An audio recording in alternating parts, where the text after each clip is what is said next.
नमस्कार साथियों, समसामयिक मुद्दों से संबंधित प्रश्नावली श्रृंखला के साथ मैं अमित आप सभी का पुनः स्वागत करता हूं। आज है 14 फरवरी 2020 और आज के हमारे प्रश्न किन मुद्दों पर आधारित हैं, चलिए सबसे पहले एक नजर डालते हैं। मिशन गगनयान के प्रशिक्षण के बारे में हम बात करेंगे पहले प्रश्न में। वहीं दूसरा प्रश्न आधारित होगा टॉप बिजनेस स्कूलों की वैश्विक सूची पर। जानेंगे गिरिराज किशोर के बारे में तीसरे प्रश्न में। वहीं चौथा प्रश्न आधारित होगा द्वितीय बिम्स्टेक आपदा प्रबंधन अभ्यास 2020 पर। पांचवें प्रश्न में हम बात करेंगे विश्व के सबसे बड़े स्टेडियम के निर्माण के विषय में। वहीं छठा प्रश्न आधारित होगा विश्व रेडियो दिवस पर। भारतीय प्रतिस्पर्धा आयोग की बात करेंगे हम सातवें प्रश्न में। वहीं आठवें प्रश्न में जानेंगे कि हुक्का बार पर स्थायी प्रतिबंध किस राज्य द्वारा लगा दिया गया है। नवें प्रश्न में हम बात करेंगे नागरिकता संशोधन कानून से जुड़े हुए कुछ मसलों पर। वहीं 10वां प्रश्न आधारित होगा राष्ट्रीय जल सम्मेलन पर। तो मिशन गगनयान से जुड़ा हुआ हमारा प्रश्न है, हाल ही में कितने भारतीय वायुसेना के पायलटों ने मॉस्को में देश के पहले मानव चलित मिशन गगनयान के लिए प्रशिक्षण शुरू किया है? हमारे पास ऑप्शन है 3, 4, 5 और 6। तो यहाँ पर जो इसका सही उत्तर होगा वो है 4 भारतीय वायुसेना के पायलटों ने यह प्रशिक्षण शुरू किया है। भारतीय वायुसेना के 4 पायलटों ने रूस की राजधानी मॉस्को स्थित Gagarin research and test cosmonaut training centre में देश के पहले मानव चलित मिशन गगनयान के लिए प्रशिक्षण शुरू किया है। 2022 में पृथ्वी की कक्षा में यह अंतरिक्ष यान चक्कर लगाएगा। इस मिशन के लिए भारतीय पायलटों को अंतरिक्ष यात्रा का प्रशिक्षण दिया जा रहा है। 1 साल चलने वाले इस प्रशिक्षण में बायोमेडिकल, शारीरिक अभ्यास, मानव मिशन ले जा चुके रूसी अंतरिक्ष यान सोयूज का अध्ययन और विशेष यान इल्यूशन 76 ADK में भारहीनता मोड का प्रशिक्षण दिया जाएगा। हमारा दूसरा प्रश्न है, किस भारतीय संस्थान ने मुकुल लैब द्वारा 2020 के टॉप बिजनेस स्कूलों की वैश्विक सूची में तीसरा रैंक प्राप्त किया है? हमारे पास ऑप्शन है IIM Bengaluru, IIM Kolkata, IIM Visakhapatnam और इनमें से कोई नहीं। तो इसका जो सही उत्तर है वो है A, IIM Bengaluru. IIM Bengaluru ने मुकुल लैब यानी कि मैसिव ओपन ऑनलाइन कोर्स द्वारा 2020 के टॉप बिजनेस स्कूलों की वैश्विक सूची में तीसरा रैंक प्राप्त किया है। इनमें दुनिया के 16 बिजनेस स्कूलों का सर्वेक्षण किया गया जो 3 प्रमुख मोक प्लेटफॉर्मों पर पाठ्यक्रम पेश कर रहे हैं, कोर्सेरा, EDX और फ्यूचर लर्न। यह मोक के प्रावधान के आधार पर पहली बिजनेस स्कूल रैंकिंग है। इस रैंकिंग में HEC Paris, Wharton school of university of Pennsylvania क्रमशः प्रथम व द्वितीय स्थान पर हैं। बढ़ते हैं तीसरे प्रश्न की तरफ। हाल ही में गिरिराज किशोर का निधन हो गया, वे किस क्षेत्र से संबंधित थे? हमारे पास ऑप्शन है राजनेता, कवि, लेखक और इनमें से कोई नहीं। तो गिरिराज किशोर जो है वो लेखक थे। पद्मश्री से सम्मानित थे गिरिराज किशोर जी और लेखक व उपन्यासकार थे। वे अपने पहले उपन्यास गिरमिटिया के लिए प्रसिद्ध थे जो महात्मा गांधी द्वारा दक्षिण अफ्रीका में बिताए गए समय पर आधारित था। हमारा अगला प्रश्न है, द्वितीय बिम्स्टेक आपदा प्रबंधन 2020 का आयोजन किस शहर में किया गया?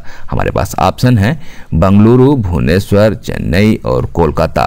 तो इसका जो आयोजन किया गया वो किया गया है भुवनेश्वर में। राष्ट्रीय आपदा अनुक्रिया बल द्वारा द्वितीय बिम्स्टेक आपदा प्रबंधन 2020 का आयोजन ओडिशा के भुवनेश्वर में किया गया। इस अभ्यास का आयोजन 11 फरवरी 2020 से 13 फरवरी 2020 के बीच किया गया। इस अभ्यास में बाढ़, भूकंप और तूफान के दौरान आपदाओं के लिए मौजूद आपातकालीन प्रक्रियाओं का प्रशिक्षण दिया जाता है।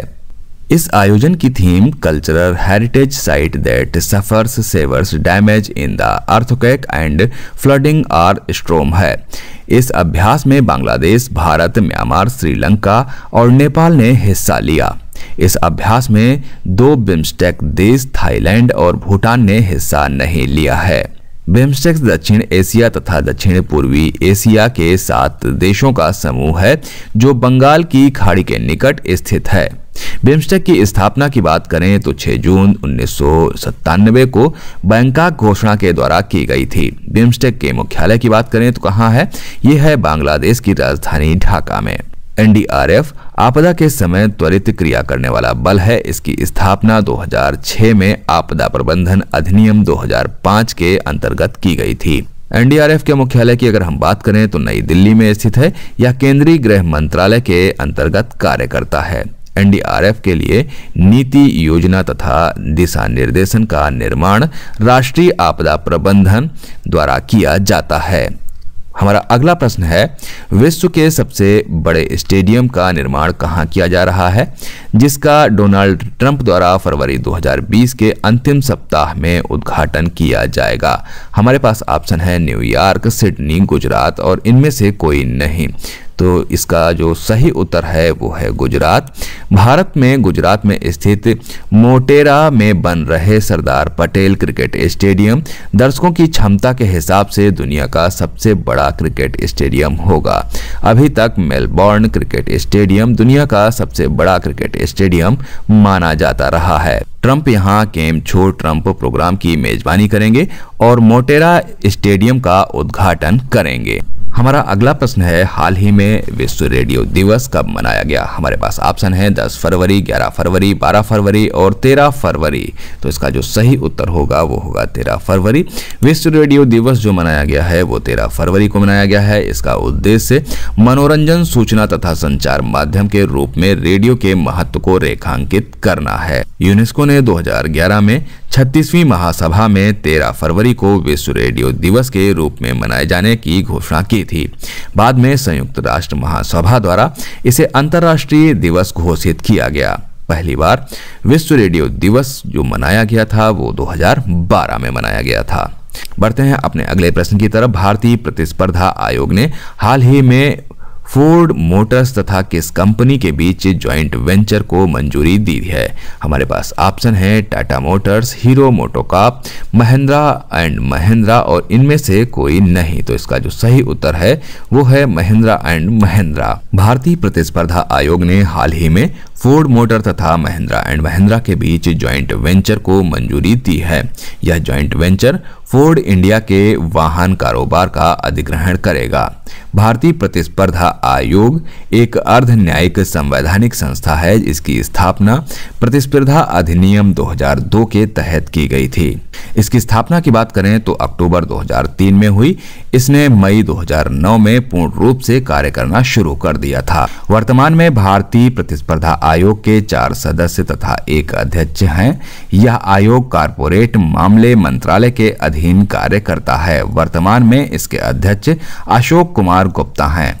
भारतीय प्रतिस्पर्धा आयोग का उद्देश्य प्रतिस्पर्धा को बुरे तरीके से प्रभावित करने वाले कारकों की रोकथाम, ग्राहकों के हितों की सुरक्षा तथा मुक्त व्यापार सुनिश्चित कराना है। हमारा अगला प्रश्न है, हाल ही में किस राज्य ने हुक्का बार पर स्थायी प्रतिबंध लगाने का फैसला किया है? हमारे पास ऑप्शन है पंजाब, छत्तीसगढ़, बिहार और उत्तर प्रदेश।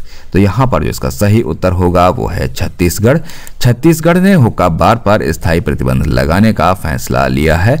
मुख्यमंत्री भूपेश बघेल की अध्यक्षता में हुई बैठक में हुक्का केंद्र चलाने के लिए जारी लाइसेंस रद्द करने का निर्णय लिया गया। बढ़ते हैं अगले प्रश्न की तरफ। हमारा अगला प्रश्न है, नागरिकता संशोधन कानून के खिलाफ हाल ही में प्रस्ताव पारित करने वाला कौन पहला केंद्र शासित प्रदेश बन गया है? हमारे पास ऑप्शन है पुदुचेरी, चंडीगढ़, दिल्ली और इनमें से कोई नहीं। तो यहाँ पर जो इसका सही उत्तर होगा वो होगा पुदुचेरी। नागरिकता संशोधन कानून के खिलाफ हाल ही में प्रस्ताव पारित करने वाला पहला केंद्र शासित प्रदेश जो है वो पुदुचेरी बन गया है। इससे पहले केरल, पंजाब, राजस्थान, पश्चिम बंगाल, मध्य प्रदेश सीए के खिलाफ प्रस्ताव पारित कर चुके हैं। बढ़ते हैं अपने इस सेगमेंट के अंतिम प्रश्न की तरफ। किस राज्य में राष्ट्रीय जल सम्मेलन का आयोजन किया गया? हमारे पास ऑप्शन है राजस्थान, उत्तर प्रदेश, मध्य प्रदेश और इनमें से कोई नहीं। तो यहाँ पर जो इसका सही उत्तर होगा वो होगा सी, मध्य प्रदेश। मध्य प्रदेश के भोपाल में राष्ट्रीय जल सम्मेलन का आयोजन किया गया। इस सम्मेलन का उद्घाटन मध्य प्रदेश के मुख्यमंत्री कमलनाथ ने किया। इस आयोजन का उद्देश्य पारंपरिक जल स्रोतों का महत्व और पुनरुद्धार, जल का अधिकार, मध्य प्रदेश की नदी कायाकल्प अभियान आदि पहलुओं पर ध्यान केंद्रित कराना है। तो ये थे आज के हमारे समसामयिक मुद्दों से संबंधित 10 प्रश्न। मिलते हैं कल नए 10 प्रश्नों की श्रृंखला के साथ। तब तक के लिए मुझे दीजिए इजाजत। नमस्कार, धन्यवाद।